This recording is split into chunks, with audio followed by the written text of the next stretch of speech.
I thought selling real estate in New York City would absolutely change my life, and it did, but just not in the way that I thought it would. So this video is not about me quitting real estate, but it's just an honest reflection on the past couple of years and what I realized, what I didn't expect, and what I'm gonna do about it. If you are also in a transitional point in your life, this video is for you. I first got my real estate license back in 2021, and the reason that I got into real estate was because prior to that, I had spent the past couple of years working in retail sales where I was making either minimum wage or just a couple of dollars above minimum wage. But I always knew that I had this desire to be my own boss.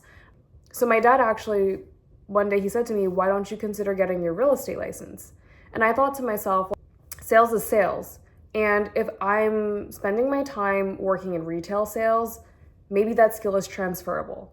And over the past couple of years, I definitely expanded my sales skills and my sales knowledge. So I don't feel regretful of getting into real estate. Frankly, I was just doing a lot of reflection, and I was just thinking about the things in life that really matter to me.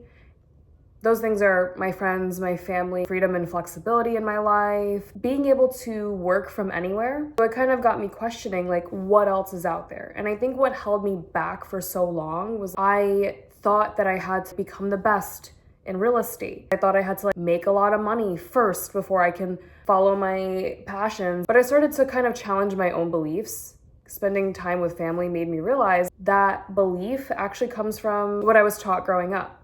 So I come from an immigrant household, and I was taught the value of hard work and the fact that you just kind of have to do whatever, anything and everything that you possibly can to survive, even if it means doing the things that you're not 100% passionate about. And so I held on to this belief for so long. But then I was like, is that really true to me? And is that really how I want to live my life?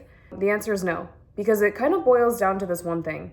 If I could look into the future and ask myself on the very last day of my life, what is one thing that you wished you did more of? And the answer is not selling more real estate. That's what I thought I wanted for a really long time. I wanted to 5x my income.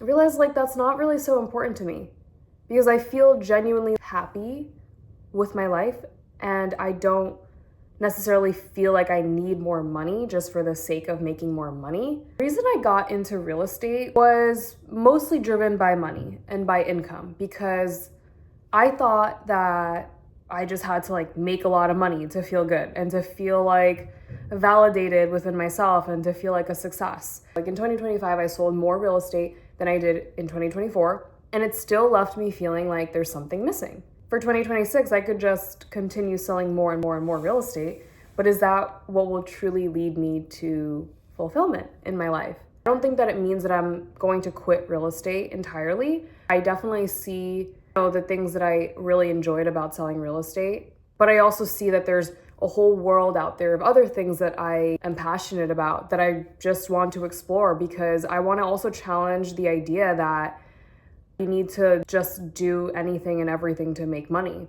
I want to challenge the idea that, and the belief that you can only follow your passions after you've made it. That just doesn't resonate with me anymore. I realized that actually self-reflection along with the hard work is just as important, if not more important, because I think when you're just grinding, you don't have a second to really evaluate what you're doing, why you're doing it, and how productive the work that you're doing is. Something that actually was the biggest thing that held me back from coming to this realization with myself was the fact that I didn't want to feel like a failure. And I felt like if I didn't continue making more and more money in real estate, that I was a failure. And so I didn't want to feel that way. And so I kind of shoved these thoughts down for a really long time until I was like, no, it doesn't make me a failure. It just means that there were certain goals that maybe weren't so aligned with what I actually wanted. And so to sum it all up, 3 things that I wish that I understood earlier was that I don't have to grind 24/7 to make income and to feel joy and happiness in my life. The second thing is that fulfillment comes from alignment, not necessarily the amount of hours that you work or the amount of income that you earn. The third thing is that you don't have to wait until you've hit a certain income level to go and do the things that you're passionate about and make a living from doing it.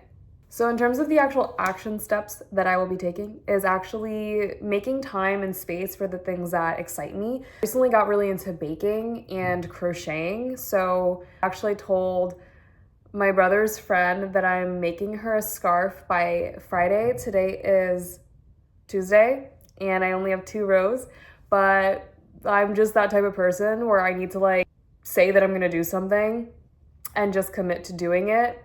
Otherwise, I just will not get it done. How to make money doing more of the things that I'm passionate about. That's it. Thank you so much for watching.